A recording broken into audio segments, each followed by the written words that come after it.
Salut la famille, j'espère que vous allez bien, j'espère que vous êtes en forme. Nouvelle vidéo pour cette semaine et j'espère que vous allez aimer la vidéo. Déjà, si vous aimez ce qu'on fait sur la page AfroForex, prenez le soin de liker, prenez le soin de partager, prenez le soin bien sûr de nous dire en commentaire que vous aimez ce qu'on fait.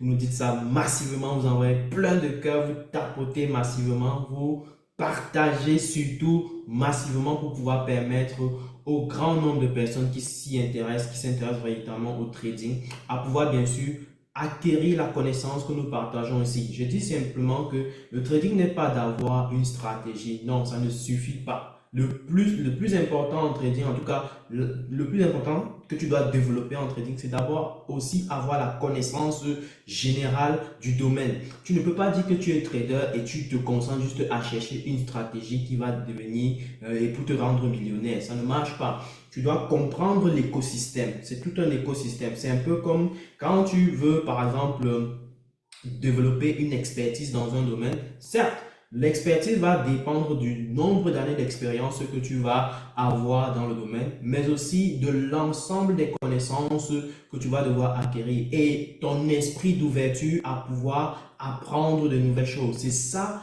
un véritable expert dans un domaine. L'expert ne vient pas là, il a appris des choses il y a 10 ans, mais il croit que c'est ces mêmes choses-là qu'il va forcément appliquer partout ailleurs parce que nous vivons un monde extrêmement dynamique et il faut s'adapter aux nouvelles situations. Et c'est la vérité en trading en réalité. Donc du coup, toi en tant que potentiel expert en trading, tu dois apprendre à ouvrir ton esprit aux connaissances générales qu'on t'offre sur ce domaine-là, dans cet écosystème. Voilà pourquoi je continue à produire, n'est-ce pas, ce contenu-là qui permet non seulement moi-même de m'enrichir, n'est-ce pas, parce que je découvre parfois de nouvelles choses ou alors je réfléchis sur de nouvelles stratégies, je viens partager des idées et ça peut peut-être aider certaines personnes à pouvoir aller plus loin sur ce que j'ai initié, développer, performer et utiliser désormais pour pouvoir aller chercher de l'argent sur les marchés. Donc, c'est comme ça qu'on avance, c'est comme ça qu'on fait grandir une communauté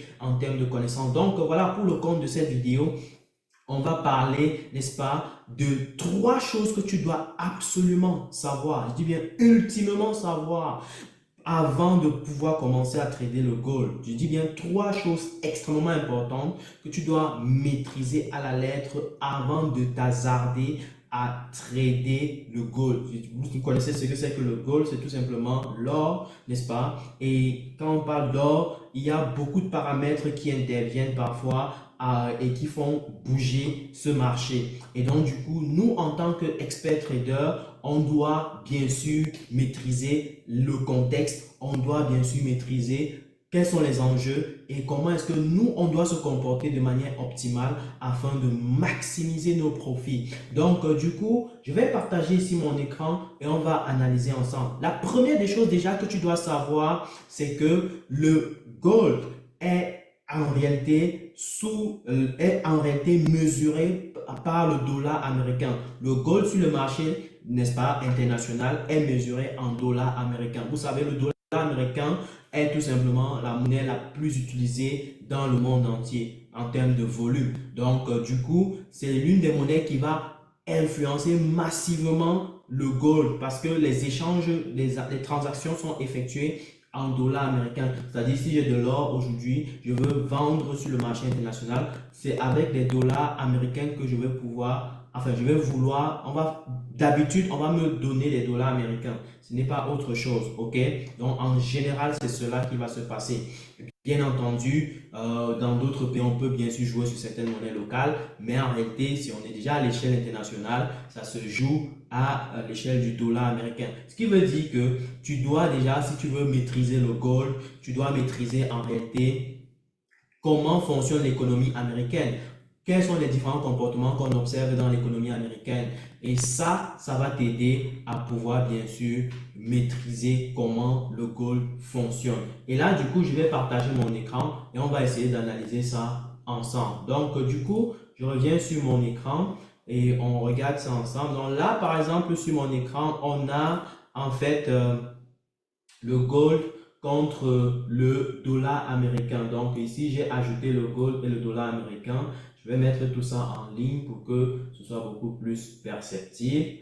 Allez, let's go. Donc, vous voyez, le gold est de couleur bleue et le dollar américain, le DXY, qui représente l'indice du dollar, est de couleur orange. Donc, ici, en réalité, on va se rendre compte que le dollar américain, en général, lorsqu'il va à la hausse, n'est-ce pas, le gold peut aller à la baisse. Et lorsque le dollar américain va à la baisse, le gold peut aller à la hausse. Mais ce ne sera pas vrai sur toutes les unités de temps. Et en plus de ça, ce ne sera pas vrai tout le temps. Quand je me place, par exemple, en unité de temps daily, n'est-ce pas? Donc là, je vais me placer en unité de temps daily. On va voir ça ensemble.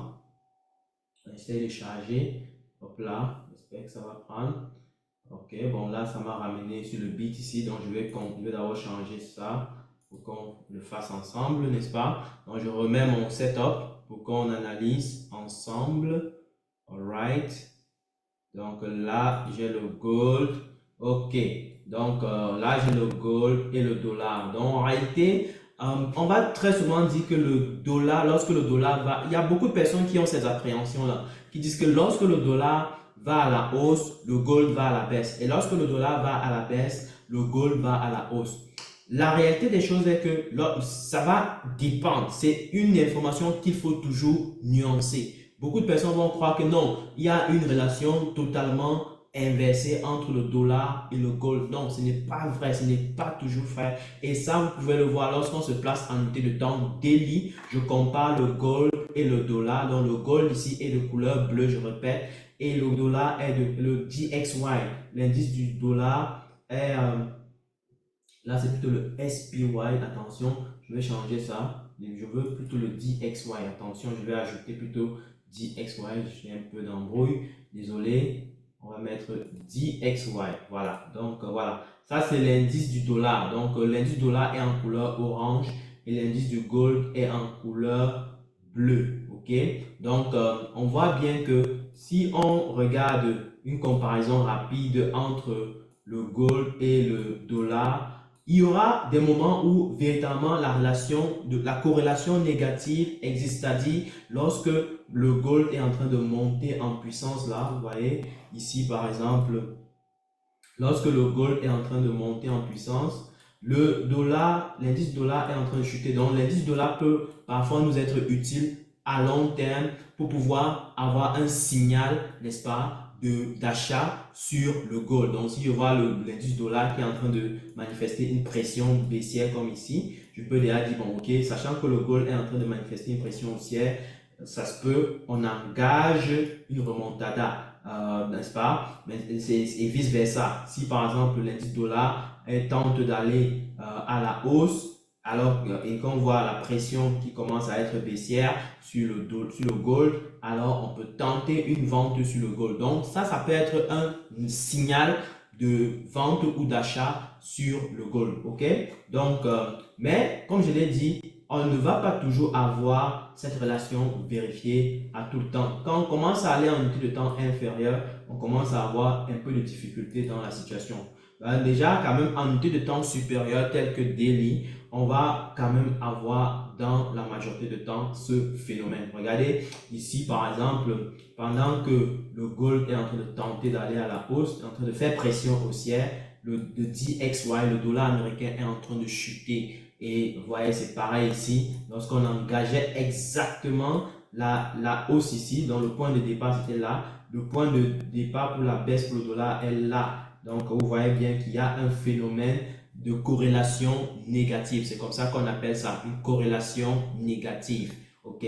Donc ça joue en effet miroir. On dirait qu'il y a un plan horizontal comme ça là qu'on peut tracer là et les deux sont en train d'évoluer par rapport à ce miroir là. Ok? Donc pendant que le gold était en train de chuter ici, n'est-ce pas? On voit le point de départ ici. Il était en train de chuter ici. On voit bien que ici sur le dollar, c'était quasiment stable. Ça ne bougeait pas beaucoup.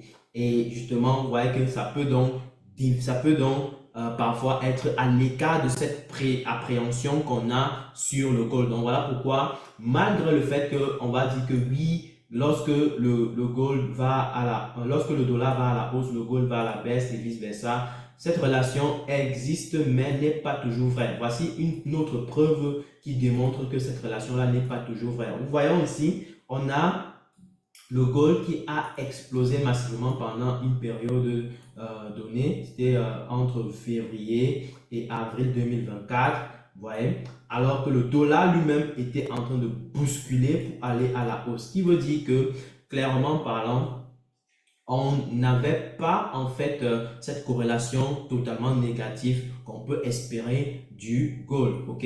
Donc ça c'est des petites choses qu'il faut en réalité maîtriser, d'accord? Donc ça c'est, si on va maintenant en unité de temps inférieure, éventuellement la situation sera pire. Donc vous voyez par exemple ici, on a le gold qui chute, n'est-ce pas? Et qu'est-ce qui se passe avec le dollar? Le dollar fait semblant et chute également. Donc, on voit également que le gold est en train d'engager une chute ici, va potentiellement bousculer pour aller plus bas. On voit bien déjà aussi que le dollar américain, n'est-ce pas, est en train de tenter de se retourner. Vous voyez bien le retournement ici qui s'engage déjà, peut-être ça va aussi chuter. Donc, faites très attention à ce phénomène qui parfois peut créer des appréhensions et peut vous induire en erreur. Donc, ne prenez pas ça totalement pour content. Sachez qu'il y aura des moments où l'or est véritablement sous un effet différent comparé au fait qu'on peut espérer que oui, quand le gold chute, le dollar monte. Donc, vous voyez par exemple ici, on a eu une chute brutale sur le gold en une fraction de seconde, mais sur le dollar, c'était plutôt assez sain. C'était assez sain et ça a commencé à stabiliser ici alors que le gold remontait. Donc, on n'a pas eu une chute, on a plutôt eu une stabilisation. Ok? Donc, attention, surtout pour ceux qui traitent en unité de temps inférieure, le phénomène risque de ne pas forcément être toujours présent. C'est ça, c'est des petites choses qu'il faut comprendre en fait, surtout en unité de temps inférieure, à partir de 1 heure en descendant, quand il dit unité de temps inférieure. Ok?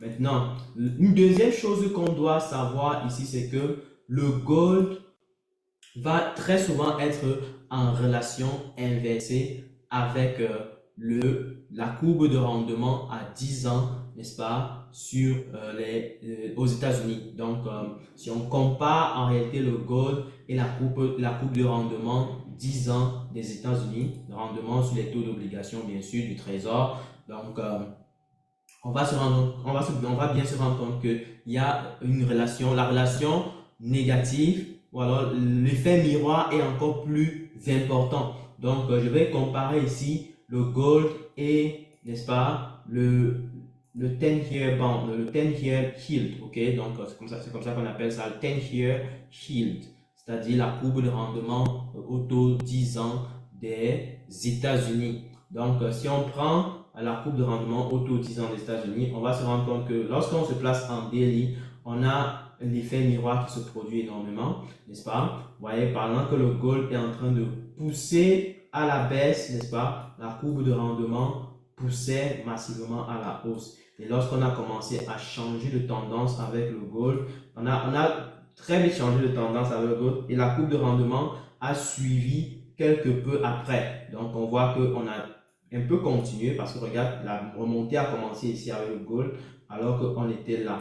On a légèrement remonté un peu et après on est descendu. Donc il y aura comme un effet de retard de quelques jours, dans un décalage qui peut se manifester entre le fait que le gold commence à monter en puissance et que la courbe de rendement commence à descendre plus tard. Donc c'est à nous de percevoir cela. C'est-à-dire si par exemple je perçois que peut-être la courbe de rendement est en train d'engager déjà, peut-être supposons une baisse, n'est-ce pas?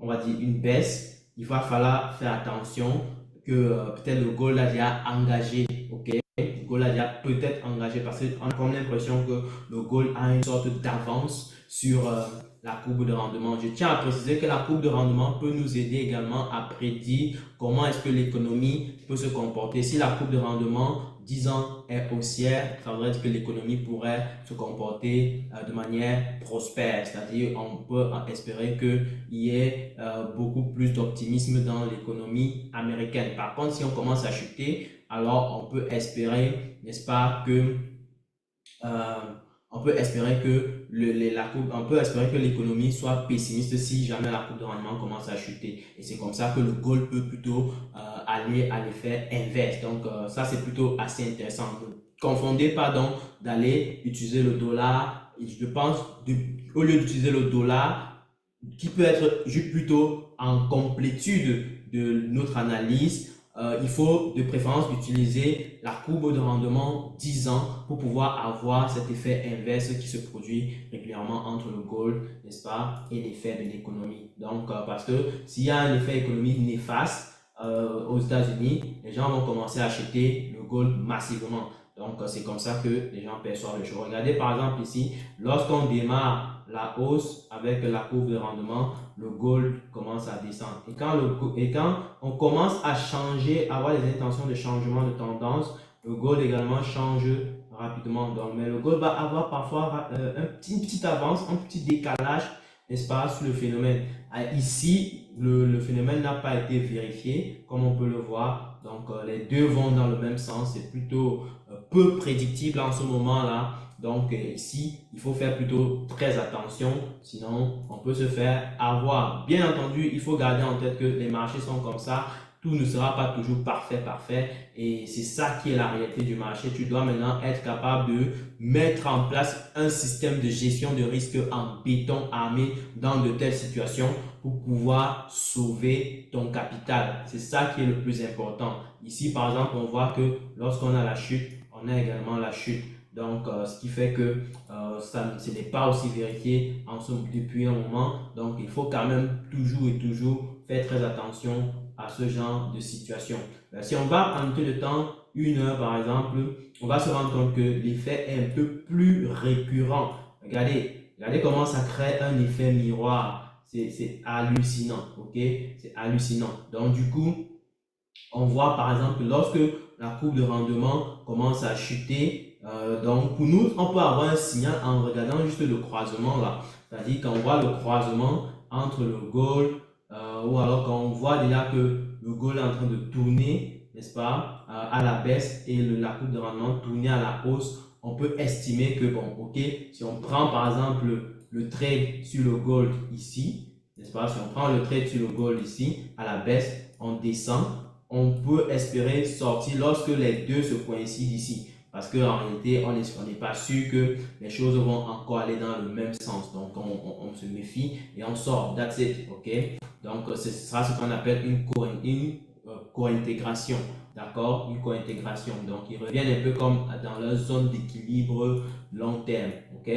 Voilà. Regardez par exemple ici, pendant que la courbe de rendement est en train de pousser à la hausse, n'est-ce pas, le gold engage la baisse dès ici, quelque part là, donc on pousse légèrement à la hausse avant d'engager maintenant la baisse. Ok, donc si on continue, on voit bien que on parvient à avoir ce phénomène là qui persiste, n'est-ce pas, sur le marché. Regardez, pendant que le gold est en train de monter, la courbe de rendement baisse. Et donc, vous comprenez que pour moi, la leçon à tirer ici, c'est que on peut véritablement utiliser la courbe de rendement comme un signal, un peu comme un indicateur technique qui peut nous aider à décider si le gold est en train d'aller à la hausse ou alors le gold est en train d'aller à la baisse. Et avec ça, ça peut nous aider donc à prendre des trades de manière beaucoup plus performante.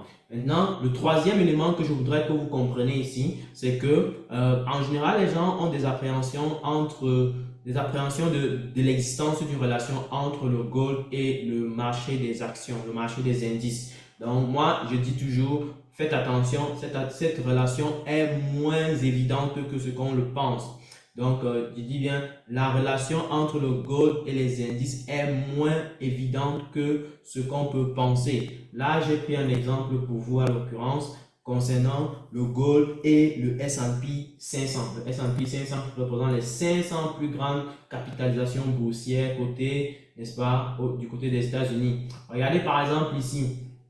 On regarde en bleu, on a le gold et en orange, on a le S&P 500. Donc, on voit bien que depuis novembre 2023, pardon, le S&P 500 est en train de pousser à la hausse et le gold également est en train de pousser à la hausse depuis quasiment octobre 2023. Donc 2023, oui, c'est ça. Donc pendant que le gold est en train de faire la correction, le stock market est en train d'aller à la hausse. Mais ça ne veut pas dire que les deux vont à la hausse en général. Non, c'est tellement faux. Ok, ça n'existe pas cette relation-là. Cette relation est beaucoup plus mitigée que ce qu'on peut penser. Ok, donc c'est pas, je pense pas que ce soit sur le stock market qu'il faut regarder. Je pense que c'est sur le yield bond, ok, le yield bond 10 year qu'il faut regarder. Donc, ce que l'indicateur que je viens de vous présenter tantôt, c'est-à-dire le taux de rendement à 10 ans du côté des États-Unis. Vous voyez par exemple ici, on persiste à la hausse avec le gold, n'est-ce pas? Et le S&P 500 est en train de bousculer également à la hausse. Donc, quand on persiste à la baisse, le S&P 500 persiste à la baisse. Pour moi, c'est peu évident, c'est très peu évident. Il y aura beaucoup de situations où ce sera faux. Regardez par exemple, on va avoir des petites hausses et puis ça change directement. Et pendant que le gold descend, oui, ça descend aussi dans le même sens, mais c'est peu évident. Ça, je peux vous confirmer, c'est clairement peu évident de toujours avoir cette relation. Vous voyez par exemple ici, par contre, pendant que le S&P 500 est en train de pousser à la hausse, le gold est en train de faire quasiment du surplace, donc peu prédictif, ok. Donc ici, pendant la période de Corona, n'est-ce pas, Corona, on a eu la hausse, n'est-ce pas, du S&P 500 et en même temps la hausse du gold. Donc et après à un moment donné, pendant que le gold est en train de descendre, vous voyez le S&P 500 persiste comme une ligne droite. Vous voyez, c'est plutôt, il n'y a pas de relation en fait évidente et claire entre les deux. Donc, résumé de notre analyse, c'est que on peut utiliser principalement le yield bond 10 year, ok? Donc, le taux de rendement des bons de trésor à 10 ans des États-Unis pour pouvoir prédire ou alors analyser le comportement du gold. On peut l'utiliser dans nos analyses. On peut compléter parfois avec le dollar aussi, avec le DXY, parce que le DXY va en général avoir une relation, mais un peu moindre que celle du yield bond. Et en troisième, on ne doit pas utiliser le S&P 500 pour pouvoir prédire, ou alors le stock market pour pouvoir prédire comment va se comporter potentiellement le gold. Donc voilà, c'est tout pour cette vidéo. J'espère que vous avez aimé la vidéo. J'espère que vous avez aimé les informations qu'on a partagées ici. Surtout si vous avez aimé, prenez le soin de partager au maximum. Prenez le soin de nous dire en commentaire ce que vous avez aimé et likez. Posez des questions si vous en avez, bien sûr. C'est l'occasion pour nous de pouvoir échanger avec vous. Et ce sera un plaisir de toujours venir vous donner un contenu en béton armé et surtout des pépites. Donc voilà, on se retrouve pour une prochaine vidéo. Prenez le soin de partager celle-ci au maximum comme on le fait d'habitude dans les lives. Et on se dit à très bientôt pour une prochaine vidéo. Peace.